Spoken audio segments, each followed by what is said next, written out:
भारत के अब सभी नागरिक अपनी ज़िंदगी में यानी लाइफ टाइम में सिर्फ 9 सिम कार्ड ही ले सकेंगे। अगर वो इससे ज़्यादा सिम कार्ड लेते हैं तो उन्हें 50,000 से लेकर 2 लाख रुपए तक का जुर्माना भरना पड़ेगा।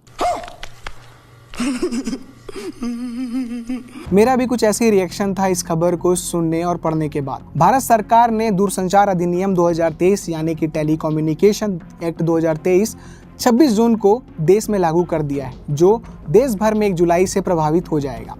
इस एक्ट में इस बार इस नियम के सभी प्रावधानों को सख्त किया गया है, जिसके बाद आपको जो फर्जी कॉल आते हैं, जो आपको फर्जी मैसेजेस आते हैं, जो बल्क मैसेज होते हैं, प्रमोशन मैसेज होते हैं, उन सब सारी चीज़ों को कंट्रोल करने के लिए और उसके साथ अगर आपके साथ कोई फर्जीवाड़ा ना हो, इन सब सारी चीज़ों को देखते हुए इस बार के नियम में बहुत सारे बदलाव किए गए हैं।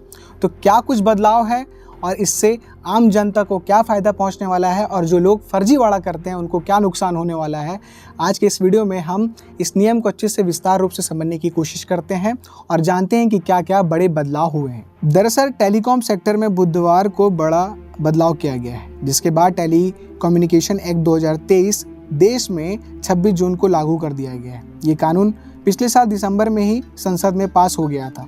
इस कानून के तहत अब भारत का कोई भी नागरिक अपनी ज़िंदगी में 9 से ज़्यादा सिम कार्ड नहीं ले सकेगा। इससे ज़्यादा सिम खरीदने पर 50,000 से 2 लाख रुपए तक का जुर्माना देना होगा।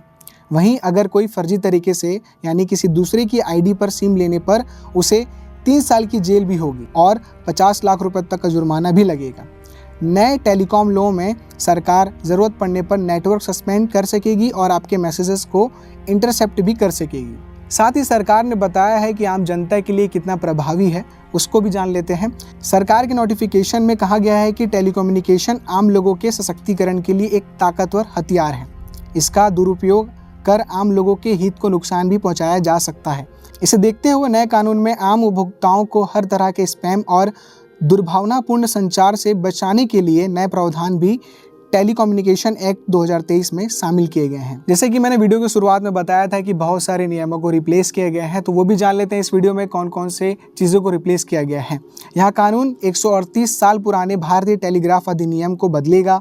अभी इसी कानून से टेलीकॉम सेक्टर को कंट्रोल किया जाता है। ये नया कानून the Indian wireless telegraph act 1933 को भी रिप्लेस करेगा।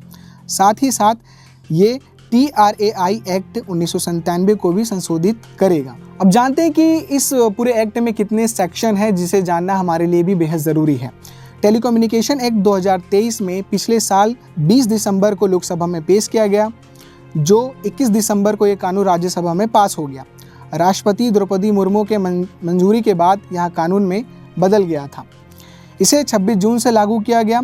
इस कानून में कुल 62 सेक्शन है, लेकिन अभी के लिए 39 सेक्शन ही लागू किए गए हैं। जो 39 सेक्शन को लागू किया गया है उसमें जान लेते हैं कि कौन कौन से सेक्शन अभी इस वक्त लागू होंगे। टेलीकम्युनिकेशन एक्ट 2023 की धारा 1, 2, 10 से 30, 42 से 44, 46 से 47, 50 से 58, 61 और 62 बुधवार से प्रभावी हो गई है, यानी 26 जून से ये सभी एक्ट प्रभावी हो गए हैं।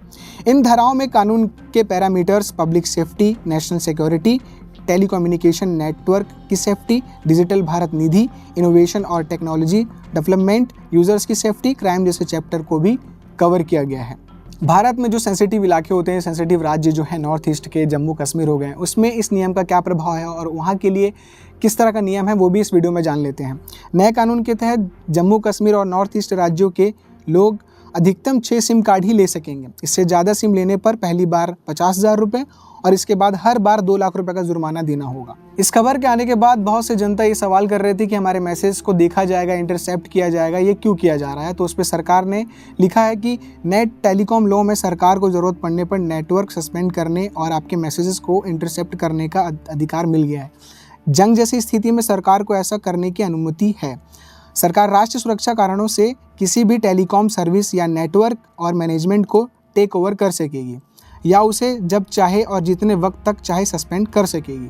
सरकार जनहित या पब्लिक सेफ्टी की ज़रूरतों या पब्लिक इमरजेंसी की स्थिति में किसी भी मैसेज का ट्रांसमिशन रोक सकती है।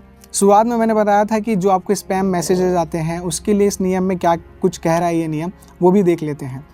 स्पैम नंबर या आम आदमी से धोखाधड़ी करने वाले नंबरों को रोकने के लिए टेलीकॉम कंपनियों को अब बेहद सख्त कदम उठाने होंगे। नए कानून में टेलीकॉम इंफ्रास्ट्रक्चर इंस्टॉल करने के लिए राइट टू वे के तहत नियमों का भी सरल बनाया गया है।